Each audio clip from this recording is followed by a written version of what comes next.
It says, oh, well, we couldn't know better because nobody else did. Then what are you for? Okay.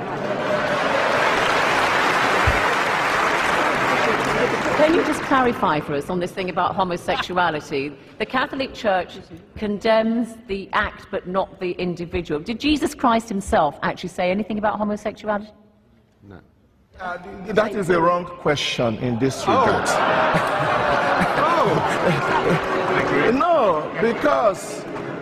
No, because we are not aware about homosexuality, the morality of homosexuality being a matter that drew the attention of Jesus.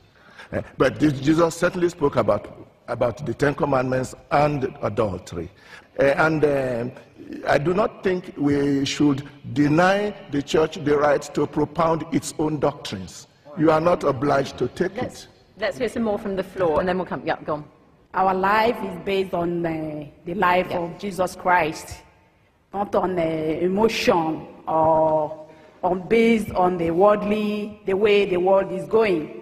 So I thank all the people who are listening, and I think the message we are getting here will lead us to live a good life. Okay, thanks. Let's just get through some more comments.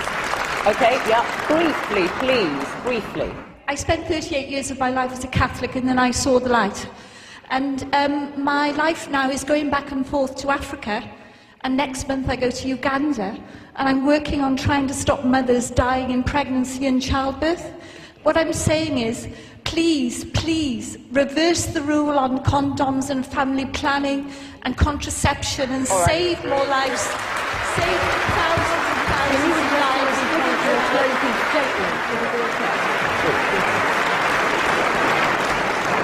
Let's keep this moving. Briefly, please.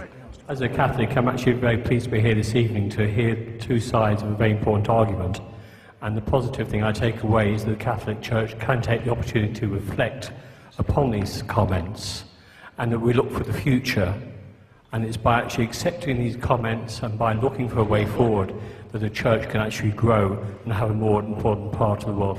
All right. Thank you. I don't want to take any more questions from the floor, really, but panel, what I propose is this.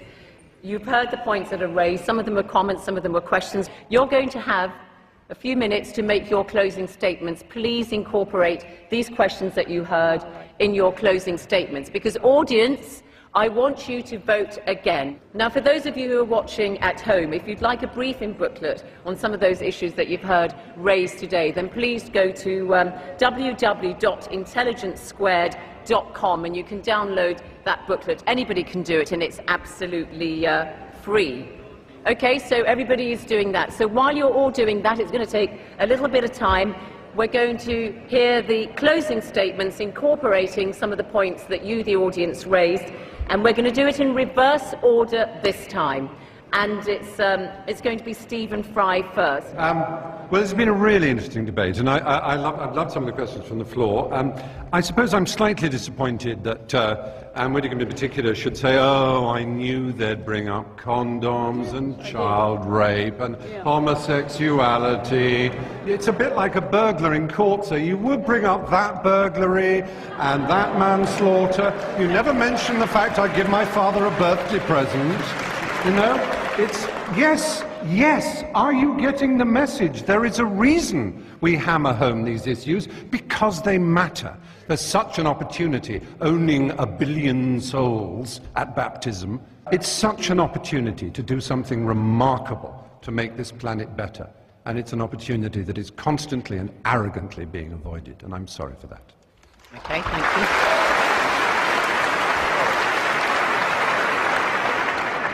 Final statement from Conservative MP Anne Widdecombe for the motion that the Catholic Church is a force for good in the world. Right, we have had all the usual stuff about how the Catholic Church, being against condoms, has apparently caused untold misery. As I've said, our opponents always try to home in on sex, when the teachings of the Church, which are, after all, only about the stability of family, the maintenance of fidelity, the virtue of chastity, when the Church teaches that as one part of all its teaching, I do sometimes despair at the way that these debates always come back to that. So I'm very pleased to have been here tonight, despite the fact that I think the incoming poll was slightly discouraging. I'm very pleased to have been here with the Archbishop and with the two gentlemen opposite, and thank you for the opportunity. Okay.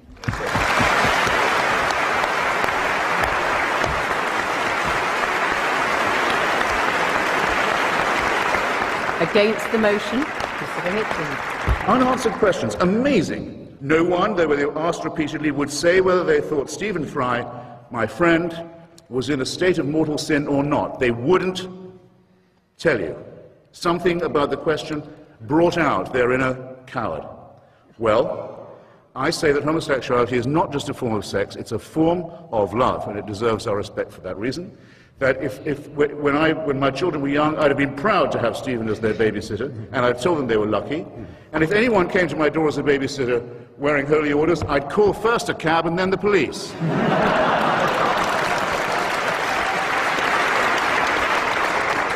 Final statement from our final speaker, Archbishop of Abuja, John Onayekon. You've got to make your final pitch now to the audience. Thank you very much. I just want to draw the attention of the audience back to the topic. Yeah. And the topic is quite clear. The Catholic Church is a force for good in the world. It did not say it is the only source for good. It did not say it has always been a source for good. It's not in the past tense, it's in the present tense, is a source for good. I still have not seen how they have in any way shown that the Catholic Church is not a force for good in the world. I can say all kinds of things about other people, but I think it is fair enough that when it comes to what does the church say about condoms, what does it say about homosexuality, what does we say about women priests, we need to take the trouble to find out exactly what it is saying, not what the newspapers are saying that we are saying. We never said that the Catholic Church is perfect.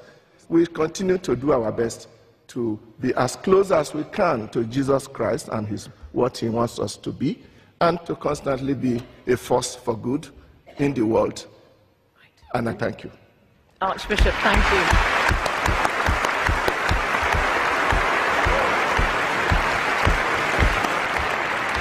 Audience, you've all voted again. Now, the moment of truth panel. Let me remind everybody that before the debate, when everybody came in, this is how you voted. For the motion that the Catholic Church is a force for good in the world, 678. Against the motion, 1,102. And the undecideds, the don't knows, were 346. This is how you voted subsequently. For the motion that the Catholic Church is a force for good, from 678, it's gone to 268.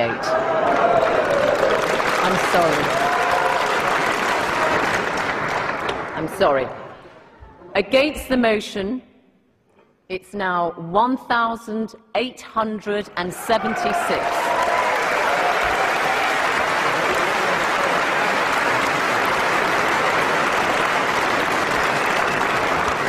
And you can see that doesn't leave very many don't knows. It's 34 undecided. So commiserations, Archbishop and Anne Widdecombe. Congratulations, Stephen Fry and Christopher Hitchens.